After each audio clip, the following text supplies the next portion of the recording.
Assalamualaikum warahmatullahi wabarakatuh. Alhamdulillahilladzi arsala rasulahu bil huda wa dinil haqq liyudhhirahu 'ala ad-dini kullih wa kafa billahi shahida. Wassalatu wassalamu ala asyrafil mursalin sayyidina Muhammadin wa ala alihi wa sahbihi ajma'in. Subhanaka la ilma lana illa ma 'allamtana innaka antal alimul hakim. La hawla wa la quwwata illa billahil aliyyil azim. Allahumma la sahla illa ma ja'altahu sahla wa anta taj'alul hazna idza syi'ta sahla. Rabbi yassir wa la tu'assir, Rabbi tammim bil khair, amma ba'du. Yang dimuliakan Tuan Nazir, seterusnya Saf Ahli Jawatan Kuasa, Ashabul Fadilah, tuan-tuan guru, para alim ulama, datuk-datuk muslimin hadirin yang dirahmati Allah sekalian. Alhamdulillah, syukur kita pada Allah Subhanahu wa taala pada malam ni dapat kita bersama. Mudah-mudahan Allah berkati pertemuan kita pada malam ini. Tak lupa juga kepada penonton-penonton kita di online majlis ilmu mudah-mudahan kalian juga diberkati Allah, amin ya Rabb. Hadirin yang dirahmati Allah sekalian, kita berada di, boleh kata, penghujung Syaban dah, kurang 10 hari kita bakal memasuki Ramadan Al-Mubarak. Saya kira semua yang ada dalam Masjid Al-Irsyad ni, USJ 1 ni, semua kita excited, berkobar-kobar ataupun semangat, tak sabar-sabar nak menyambut Ramadan Al-Mubarak. Mudah-mudahan begitu. Sebab apa? Kalau kita sangat-sangat merindui Ramadan, itu tanda iman kita tu tengah kuat. Itu tergolong kita golongan yang disebut dalam surah Al-Baqarah ayat 183 itu, A'udzubillahi minasyaitonir rajim. Ya ayyuhalladzina amanu kutiba alaikumus siyamu kama kutiba alal ladzina min qablikum la'allakum tattaqun. Sadaqallahul azim. Yang mana Allah panggil dengan panggilan wahai orang-orang yang beriman. Orang beriman inilah yang betul-betul merindui Ramadan. Begitulah sahabat, begitulah para tabi'in. Mereka, tuan-tuan, dia punya semangat nak sambut Ramadan tu bukan 2 minggu, seminggu sebelum, 6 bulan sebelum Ramadan tu dah, orang kata, dia punya aura dia tu dah mari dah. Kalau lagi dekat, tuan-tuan, tu lagi semangat. InsyaAllah mudah-mudahan kita pun begitu. Baik, hadirin yang dimuliakan Allah sekalian, cuma kita syukurlah sebab Ramadan kali ini boleh tarawih di masjid. Gunakanlah peluang yang sebaiknya, insyaAllah. Kita harap, tuan-tuan, tahun lepas tak ada tarawih di masjid, hanya AJK 2-3 orang je, Imam, Bilal, Siak, ataupun pengurus ataupun nazir je. Yang lain semua duduk di rumah. Tahun ni insyaAllah kita mengharapkan semangat tu luar biasa lah. Kita tak nak kita tak nak seminggu je panas, macam sebelum-sebelum ni. Lepas seminggu dah suam-suam kuku dah, seminggu pertama tu penuh sampai melimpah keluar. Terpaksa dipasang setengah surau, tuan-tuan, pasang kemah pula, sebab tak cukup nak menampung. Tapi lepas seminggu simpan balik kemah tu. Kita tak naklah tahun ni begitu. InsyaAllah, mudah-mudahan semangat Covid ni, tahun ni, boleh kita istiqamah. 30 hari penuh masjid, itu yang kita harapkan. Dah bagi peluang ni, insyaAllah. Tak naklah kita kata banyak orang bising bila masjid nak buka, tapi bila dah buka tak mari juga. InsyaAllah, mudah-mudahan. Baik, hadirin yang dirahmati Allah Ta'ala sekalian, saya nak sambung pada perbincangan kita menerusi kitab Al-Hikam yang dikarang oleh Syekh Ibn Atta'illah As-Sakandari Dan insya-Allah saya cuba kaitkan dengan persiapan kita menyambut Ramadan ni ya. Sebab saya duk baca tadi, saya kata boleh juga kita masuk juga Ramadan yang kita nak sambut tak lama lagi ni. Pengarang Al-Hikam ni Syekh Ibnu Athaillah As-Sakandari rahimahullah taala menyatakan pada hikmah yang ke-29, syattana baina man yastadillu bihi aw yastadillu alaihi. Al-mustadillu bihi arafa al-haqq li ahlihi wa athbata al-amra min wujudi aslihi wal istidlalu alaihi min adamil wusuli ilaihi wa illa famata ghaba hatta yustadilla alaihi wa mata ba'da hatta takuna al-atharu hiya allati tusilu ilaihi. Kata pengarang kitab ni, kata musannif rahimahullah ta'ala, nafa'anallahu bihi fi darain amin, jauh bezanya orang yang berdalil dengannya, yakni berdalil dengan Allah, satu lagi, dan yang mencari tentangnya, berdalil atas Allah ya. Yang pertama yang berdalil dengan Allah, yang kedua mencari ataupun kita kata berdalil atasnya, yakni atas Allah. Ada beza dia. Dijelaskan lagi iaitu orang yang berdalil dengannya, ya, dia beza perkataan sikit je. Bihi dengan alaihi. Yastadillu bihi, satu lagi yastadillu alaihi. Sikit je beza bihi dengan alaihi. Tapi maksudnya ada beza ya. Kita tengok yang pertama, beliau mengatakan orang yang berdalil dengannya, yakni berdalil dengan Allah, dia mengenali hak bagi ahlinya dan menetapkan segala perkara daripada asalnya yang wujud. Sebaliknya, satu lagi golongan, orang yang mencari tentangnya, yakni mencari tentang Allah, menunjukkan tanda tiada sampai kepadanya, kecuali apabila dia hilang atau ghaib sehingga memerlukan kepada panduan untuk mencarinya. Apabila dia jauh sehingga memerlukan petunjuk jejak-jejak makhluk untuk sampai kepadanya. Tak apalah, itu terjemah daripada kata hikmah tu. Cuma kita cuba nak fahamkan apakah mafhum hikmah ini, iaitu yang dimaksudkan oleh pengarang ini, iaitu betapa jauhnya beza di antara dua golongan. Yang pertama, golongan yang mengenal makhluk dengan Allah Ta'ala. Satu lagi golongan, dia mengenal Allah dengan makhluk. Ya? Satu golongan, dia kenal makhluk dengan Allah. Ya? Dia kenal makhluk dengan Allah. Satu lagi, dia mengenal Allah dengan makhluk. So begini tuan-tuan ya. Satu golongan ni tadi tengok makhluk, ingat Allah. Satu lagi golongan, ya, kenal Allah baru nampak makhluk, gitu dia. Beza tu ya. Tapi kedua-dua golongan ni baik tuan-tuan. Sama ada yang mustadillu bihi ataupun yustadillu alaihi, kedua-duanya adalah golongan yang baik, golongan yang dicintai Allah. Cuma bezanya makam dia tu berbeza. Ya. Yang pertama, bila dia tengok makhluk, nampak Allah. Ya. Yang kedua, sebelum melihat makhluk, dia nampak Allah dulu. Oleh itu, golongan yang pertama berdasarkan makrifah yang sebenarnya, sedangkan golongan yang kedua pula bersandarkan makhluk. Baik, kita lihat iktibar hikmah ini. Ma'rifatullah hukumnya wajib bagi mukallaf, sebagaimana yang dinyatakan dalam akidah ataupun tasawuf. Dengan ucapan ya, ulama tasawuf mengatakan ataupun ulama akidah, ulama tauhid menyatakan awwaluddin ma'rifatullah. Ini bukan hadis ya. Ini kata-kata ulama tauhid. Dia kata apa? Awwaluddin ma'rifatullah. Awal-awal agama itu mengenal Allah. Ya. Ini kalau kita mengaji dalam bab akidah tauhid, akan jumpalah ni. Awwaluddin ma'rifatullah. Awal agama tu kena kenal Tuhan dulu. Ya.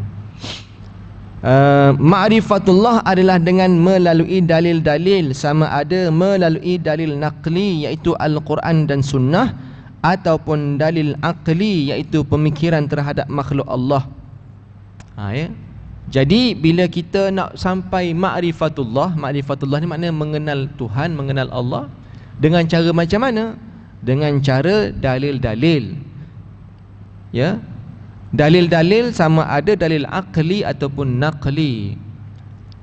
Naqli ni iaitu dalil daripada Quran dan Sunnah. Yang ini tak boleh direka-reka, dah memang ada dah. Allah Ta'ala sebut dalam Quran, hadis Nabi pun dah sebut dengan jelas. Maka dalil-dalil itu mengenalkan kita pada Tuhan. Maknanya kalau kita nak ma'rifatullah, nak tak boleh lari daripada Quran dan Sunnah. Makin kita faham Quran, makin kita dalami ilmu hadis, makin kita ma'rifatullah. Ya. Boleh, dan begitu juga nak mengenal Allah ni perlu juga kepada dalil aqli iaitu dalil akal. Akal ini untuk kita memikir. That's why Allah Ta'ala bagi kita akal supaya kita berfikir. Beza manusia dengan binatang, kan? Kalau manusia dibagi duit RM100 sekeping dengan pisang standan, suruh dibuat pilihan, yang mana kita akan pilih? Kita akan pilih duit RM100, betul tak? Ke kita pilih pisang standan tu? Ni orang bagi pilihan ni. Saya nak bagi awak ni, pilih antara dua, salah satu, jangan ambil dua-dua, salah satu je. Pisang ke duit RM100? Agak-agak kita ambil mana? Pasti kita ambil duit, kan? Tak tahulah aku ambil pisang pula kan? Sebab cerdik manusia ni dia gunakan. Daripada aku ambil pisang, biar aku ambil duit. Pisang standar mungkin berapa puluh ringgit, kan? Kalau aku ambil duit, tak usah kata beli standar pisang, aku boleh beli benda lain lagi. Nak fikir pula pisang standar ni, aku nak makan banyak mana pisang standar ni? Bukannya aku berniaga. Lebih baik aku beli goreng pisang dengan makcik bedah tu, kan? Makan cukup, dah lain selebih tu boleh aku beli persiapan Ramadan dan sebagainya. Jadi akal. Tapi kalau bagi pada monyet, tuan-tuan, dia bagi pilihan pisang dengan duit RM100, mana satu pilihan monyet tu? Saya tak rasa monyet tu ambil duit, kan? Dia tak ambil duit. Yang dia ambil pisang, kerana dia merasakan pisang banyak, pisang ni katanya. Ini boleh makan sebulan, ya, buat sahur katanya. Monyet puasa, kan? Ni dia akan pilih, dia fikir begitu. Tapi ialah sebab dia tidak ada akal macam kita. Jaranglah monyet ambil duit, ya. Padahal dia tak, kalau dia ada akal, dia kata baik aku ambil duit tu. Tak usah kata pisang standar, macam-macam boleh buat. Sebab akal tu. Jadi Allah Ta'ala bagi kita akal untuk kita memikirkan. Kan Nabi SAW sebut, ya, Allahumma salli ala sayyidina Muhammad, tafakkaru fi khalqillah wa la tafakkaru fi zatillah, atau kama qala, fikirlah kamu tentang makhluk Allah, jangan fikir tentang zat Allah. Kita belajar ilmu tauhid tu, kita tahu sifat-sifat Allah. 20 sifat tu sebenarnya dah memadai dah. Sebenarnya lebih daripada itu lagi. Tapi kalau dapat master dalam 20 itu pun, tuan-tuan, lah hebat dah, ya. Boleh mengenalkan kita akan Allah Ta'ala. Kita belajar sifat Allah, tidak kita belajar tentang zat Allah. Tak perlulah kita mikir sampai zat Tuhannya macam mana. Ya. Baik hadirin yang dirahmati Allah Subhanahu wa Ta'ala. Maka di sini pengarang kitab ini nak bagi tahu kepada kita, golongan hamba yang dikasihi, yang dicintai oleh Allah Ta'ala ini, iaitu ada dua golongan. Yang pertama, kata Syekh Ibnu Ajibah, ya, mensyarahkan kata-kata hikmah tadi. Dia kata golongan yang pertama, golongan yang dikasihi oleh Allah itu ialah mereka yang menjadi wali-walinya, awliya Allah, wali-wali Allah. Dibuka segala hijab ilmu dan rahsia-rahsianya. Ini golongan pertama tu. Ya, golongan yang kita kata nampak Allah dulu baru nampak makhluk. Yang kedua golongan disebut sebagai ahli hikmah, iaitu mereka berkhidmat kepada Allah mengikut zahir sahaja tanpa sampai kepada cahaya batin. Maha suci Allah yang mensucikan rahsia hikmahnya. Ini boleh kita sebutkan sebagai golongan salikin, orang yang sedang mencari menuju kepada Tuhannya. Ya. So kita tuan-tuan, ya, kalau 20 tahun kita dah solat, ya, kita dah solat lebih daripada 20 tahun dah. Puasa kita kalau umur kita berapa? 60 tahun. Kalau kata baligh kita umur berapa tahun? Katakan 12 tahun dah baligh. Berapa tahun dah puasa tu? 50 tahun lebih puasa tu. Ya. Jadi tuan-tuan, 50 bulan kita berpuasa, ya. Apakah puasa kita dengan dulu sekarang ni sama ke tak sama? Solat kita, puasa tak apalah sebulan sekali. Ni solat ni pula. Solat kita bagaimana? Solat kita ni apakah lebih baik pada semalam ataupun sama? Saya yakin kita di sini tuan-tuan, saya kira masjid kita pun mengamalkan bacaan surah Al-Mulk tiap-tiap malam. Sekarang tak tahulah, dah mula balik kot dah. Sebelum lagi nak. Dulu sebelum Covid tu memang kita kan amal surah Al-Mulk, surah Tabarakalladzi. Dan mungkin kalau tak buat di masjid, saya yakin ramai kita buat di rumah. Ya. Berapa tahun dah mengamal surah Al-Mulk, surah Al-Waqi'ah, surah Ar-Rahman. Apakah kita faham intipati surah Al-Mulk? Bukan banyak pun 30 ayat je. Ya? 30 ayat je. Jadi sayang, 1000 kali sayang kalau surah Al-Mulk dibaca tiap hari tapi tak ada, sama begitu je. Tak syok lah gitu dah. Maknanya kita duduk golongan salikin je, orang yang mencari je. Dia tak sampai jadi wali Allah tu. Kita kalau boleh biarlah sampai wali Allah tu, ya. Baik hadirin yang dirahmati Allah sekalian, Allahumma salli ala sayyidina Muhammad. Baik, kalau kita kaitkan dengan Ramadan, ya, kata Imam Al-Ghazali ni, kita kata Syekh Ibn Atta'illah bagi dua golongan. Yang pertama, orang yang berdalil dengan Allah. Yang kedua, orang yang berdalil atas Allah. Allah ada yang maknanya ada golongan yang dia nampak Allah Ta'ala dulu baru nampak makhluk. Ya. Yang keduanya, satu lagi golongan dia tengok makhluk baru nampak Allah. Jadi ada satu lagi golongan yang tak disebut dalam kitab ni lah, ya. Dua golongan tu boleh kata-kata golongan yang baik, yang dicintai Allah. Cuma bezanya makam tadi itulah. Kalau kita satu lagi tak disebut dalam kitab ni ataupun pengarang ni, iaitu golongan yang selain daripada dua tu tadi, ya. Nampak Allah dulu pun tidak, tengok makhluk nampak Allah pun tidak juga. Ini masalah. Ya, apa itu nampak apa? Dia nampak tu semuanya keduniaan semata-mata. Yang dinampaknya tu kecintaan kepada dunia semata-mata. Golongan ni golongan sia-sia. Sebab tu saya nak petik kata Imam Al-Ghazali rahimahullah ta'ala dalam kitab Ihya Ulumuddin, ya. Imam Al-Ghazali pun seorang ulama tasawuf juga tu, ya. Kata Imam Al-Ghazali rahimahullah ta'ala, i'lam anna as-sawma salasu darajatin, sawmul umum wa sawmul khusus wa sawmu khususil khusus. Kata beliau, Imam Al-Ghazali mengatakan, ketahuilah akan kamu ada 3 martabat orang puasa. Ini mungkin, ya tuan-tuan hadirin sekalian tahu dah benda ni, tapi kita ulang kaji, 3 martabat ataupun 3 golongan orang puasa ni, kata Al-Ghazali. Yang pertama, puasa orang awam, ya, puasa umum ataupun puasa orang awam. Yang kedua, puasa khusus, orang yang khusus. Puasa khusus ni siapa? Mudah kita kata puasa orang beriman. Puasa awam tadi puasa orang Islam. Tu mudah nak faham gitu. Puasa awam, puasa orang Islam. Puasa khusus, puasa orang mukmin. Satu lagi golongan, puasa khususil khusus. Yang khusus lebih daripada khusus. Mudah kita faham, puasa orang bertakwa. Itu 3 golongan tu. Puasa orang Islam, puasa orang mukmin, puasa orang muttaqi. orang bertakwa. Beza tak? Beza tuan-tuan. Beza. Kata Imam Al-Ghazali, apa beza puasa awam, puasa khusus dan khususul khusus?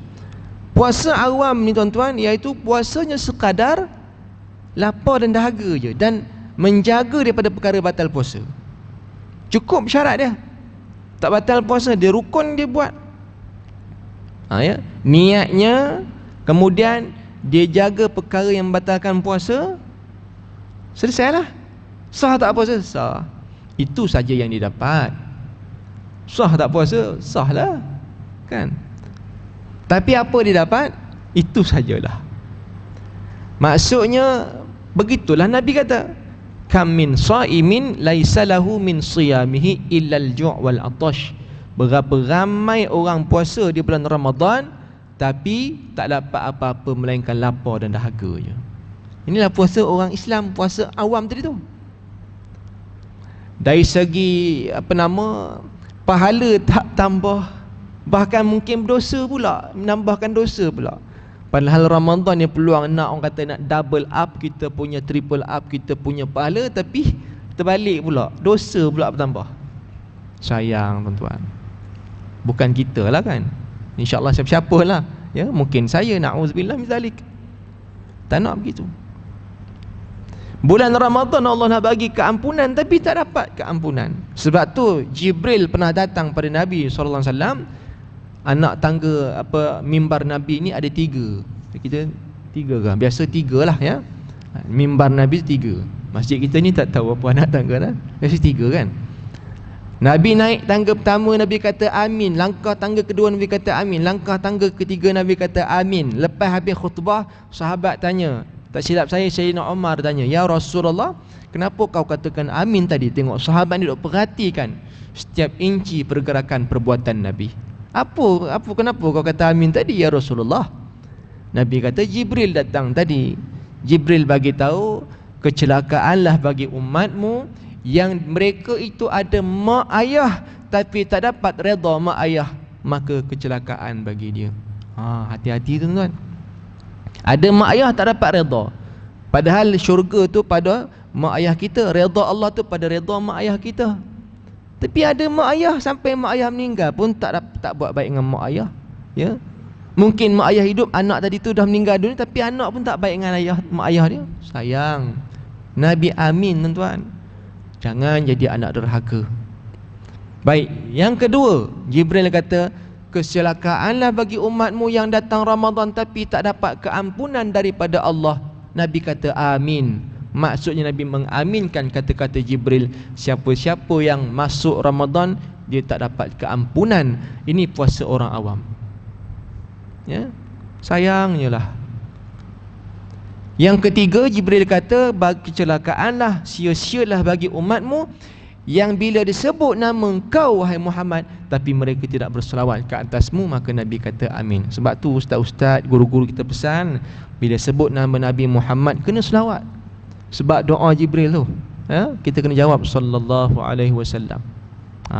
Baik hadirin yang dirahmati Allah Subhanahu wa taala, kita tak nak puasa orang awam. Kita nak at least puasa khusus, puasa orang beriman. Kata Al-Imam Al-Ghazali rahimahullah ta'ala, puasa yang khusus ini puasa yang di mana mereka ni bukan sekadar menahan lapar dan dahaga dan perkara membatalkan puasa, tetapi dia puasa juga lisan dia, dia puasa juga telinga dia, dia puasa tangan dia, kaki dan seumpama dengannya. Anggota tu dijaga. Tu ya. Walaupun puasa kita tuan-tuan, syariat Nabi Muhammad bagi ibadah puasa boleh bercakap. Kalau ikut Maryam alaihissalam dalam Quran, puasa Maryam tak boleh bercakap tuan-tuan. Kalau bercakap tu kira batal puasa. Kita nasib baiklah ya, rukun puasa tu tak sebut ya, kena kalau perkara batal puasa, bercakap batal puasa, jenuh tuan-tuan. Ya, diam je lah. Tapi tak tuan-tuan ya. Tak. Boleh bercakap, tapi orang yang beriman tadi tu kalau dia puasa, dia jaga lisan dia. Bukan tak boleh cakap, tapi cukup hati-hati. Sufyan Ats-Tsauri, seorang tabi'in, mengatakan seorang yang mengumpat di bulan Ramadan boleh mengurangkan pahala puasanya. Ya? Jadi kita tak nak begitu. Tapi cuma zaman moden tuan-tuan kan, mungkin orang dah kurang cakap, tapi dia cakap dekat social media banyak. Cakap di TikTok ya. Cakap di Instagram dan sebagainya. Itu wakil lisan kita.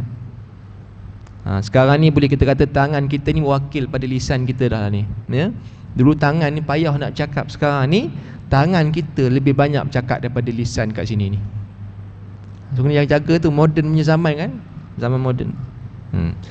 Sebab itu jangan fala yarfus, jangan cakap benda yang kotor, jangan cakap benda-benda yang sia-sia, sebab ia boleh mengurangkan pahala, bahkan takut-takut kita jatuh martabat puasa orang awam saja ya. Rugi. Baik hadirin yang dirahmati Allah sekalian, kemudian yang seterusnya puasa khususil khusus. Puasa khusus al-khusus ini puasa orang bertakwa. Puasa orang bertakwa ni tuan-tuan macam mana? Dia bukan sekadar menahan lapar dan dahaga dan perkara membatalkan puasa, bukan sekadar lisannya juga dijaga, anggota tubuh badan yang semua dijaga, tapi hatinya hidup dengan Tuhan. Hatinya itu hidup dengan Allah Ta'ala. Ini kita kata tadi tu. Kata Ibnu Athaillah kan, ada golongan yang dia salikin, yang mencari Allah Ta'ala, nak mengenal Tuhan. Ada satu lagi golongan, dia nampak Allah dulu, baru nampak makhluk. Inilah kita kata golongan khususil khusus. Puasa orang khususil khusus ni, tuan-tuan, saya ambil contoh mudah beginilah ya. Kalau kita tengok sepinggan nasi, bulan ni nak buka puasa kan, kita tengok bazar Ramadan, ataupun saya tak tahu sekarang ni pun kita tak boleh iftar di masjid kan. Kalau boleh pun katanya AJK je, tapi setengah masjid dia kata AJK pun tak nak lah ya. Sebab nanti orang kata apa, tak tahulah, saya tak tahu lah, masing-masing punya cara lah ya. Tapi katanya tak boleh iftar di masjid. Apa pun tak apalah, tarawih boleh, okey lah tu ya. Orang kata nikmat juga tu, tak apa ya. Kalau tidak pun packing, wallahu alam, kita ikut SOP yang telah ditetapkan. Cuma tuan-tuan, nanti Ramadan nanti ni bulan kita praktikal ni ya. Sepinggan nasi dihidangkan depan kita. Orang yang salikin tadi, ini contoh lah tuan-tuan ya, saya bagi contoh lah. Orang salikin, orang yang dia mencari Tuhan, pandangan melihat nasi itu pun lain dah. Orang yang dinampak Tuhan dulu baru nampak makhluk, pandangan dia berbeza ya. Contoh nasi, katakan Ali dengan Karim contoh ya. Ali dengan Karim, si Ali ni tuan-tuan dihidangkan sepinggan nasi, ada nasi cawan, ada ayam ketul, ada sayur sikit, ada ikan masin, ada sambal belacan. Yang Karim pun dapat makanan yang sama. Yang si Ali ni tuan-tuan, bila dia makan, ya Allah, tawam no nasi ni ya, kuah ni apa rasa apa ya, nampak sedap. Dia komplain je, ayam ni masin betul, sayur ni sayur dah busuk, hidang kita makan apa ini. Ikan masin pula, ya Allah, masin berdengung katanya. Semua ni komplain ya. Tak apalah, itu sudut pandang dia, taklah kata dia. Tapi cerita komplain, minum air pula komplain juga ni ya. Allah, tawar pesha katanya. Orang Perak kata tawar pesha nah. Tapi yang si Karim tuan-tuan dapat makanan sama juga ya. Karim tadi, Ali tadi makan juga, tapi dia komplainnya banyak. Yang si Karim ni tadi dia makan, tak ada bunyi sikit pun daripada mulut dia. Dia makan diam, padahal makanan tu sama. Yang si Ali tu popek kata gini kurang, itu gini. Yang si Karim ni diam je makan. Sebab apa tuan-tuan? Yang dia tengok tu bukan makanan tu, dia nampak tu nikmat Tuhan yang ada depan mata dia. Dan tak sempat dia nak komplain apa-apa, sebab dia nampak tu nikmat Tuhan depan mata aku ni. Bagaimana dia melihat? Dia tengok nasi ni, dia punyalah susah nak dapat ni. Yang ku tahu makan depan mata, makanan depan mata aku, sedangkan nak mari nasi ni tu daripada Siam beras ni mari.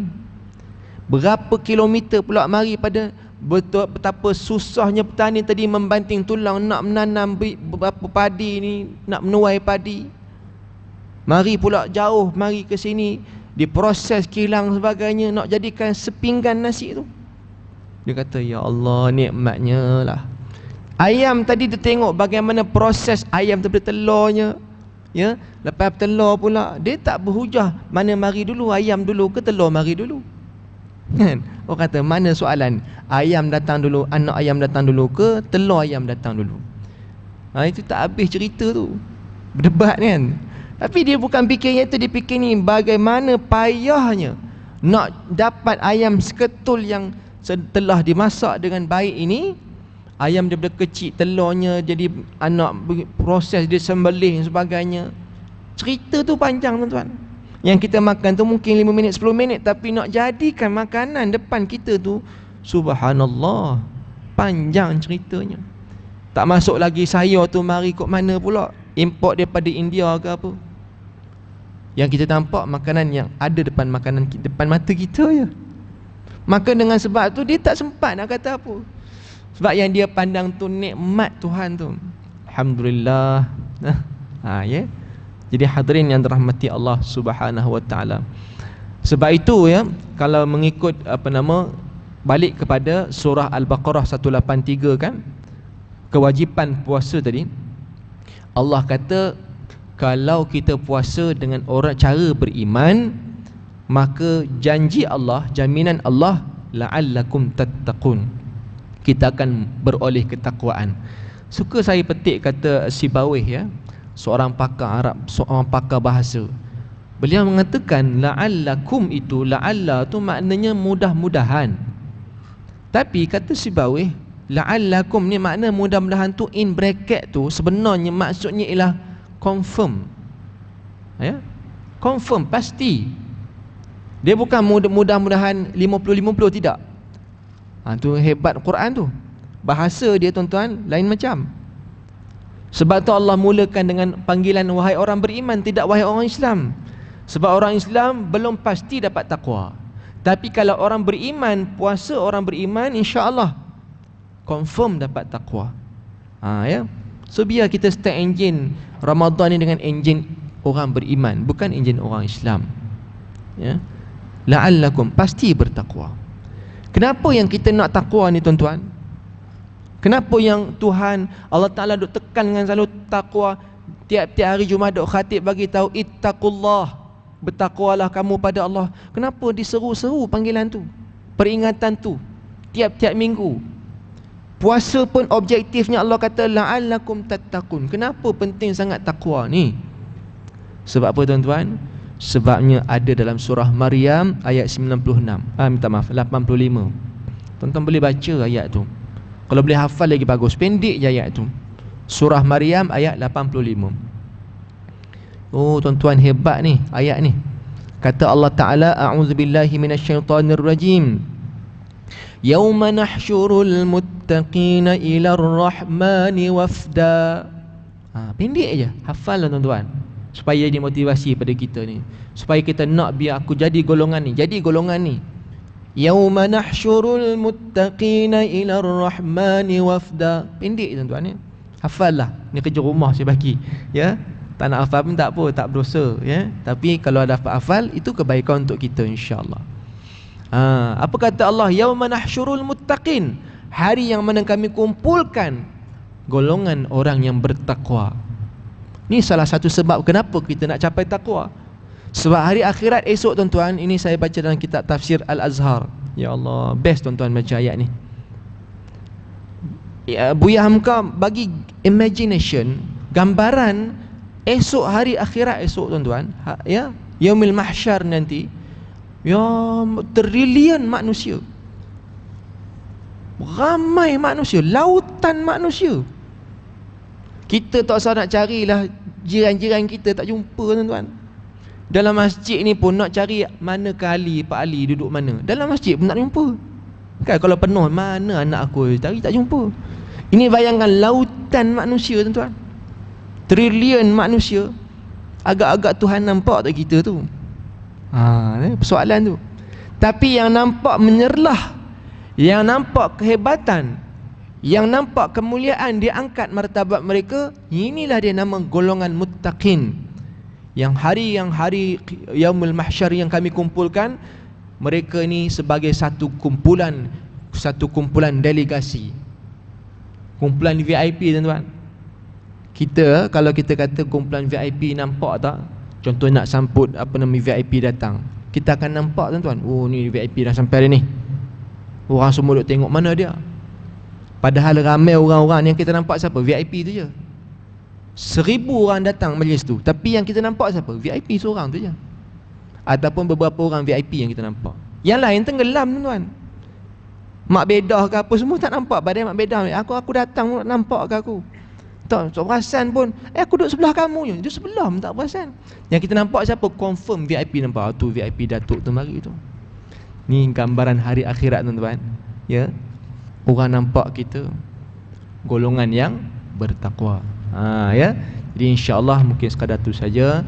Mudah-mudahan kita beroleh ketakwaan Ramadan pada kali ini. Yang baik itu daripada Allah Subhanahu Wa Taala, yang lemah itu atas kekurangan kelemahan diri sendiri. Selamat menyambut Ramadan Al-Mubarak. Mudah-mudahan Allah menerima amalan kita dan mudah-mudahan Ramadan kali ini terbaik untuk kita insya-Allah. Aqulu qawli hadza wa astaghfirullahal azim li wa lakum. Wabillahil hidayah wat taufiq. Wassalamualaikum warahmatullahi wabarakatuh. Bismillahirrahmanirrahim. Alhamdulillah wassalatu wassalamu ala asyrafil mursalin wa ala alihi wa sahbihi ajma'in. Allahumma faqihna fid din wa 'allimna at-ta'wil. Wassallallahu wassalamu alaihi walhamdulillahi rabbil alamin. Wassalamualaikum warahmatullahi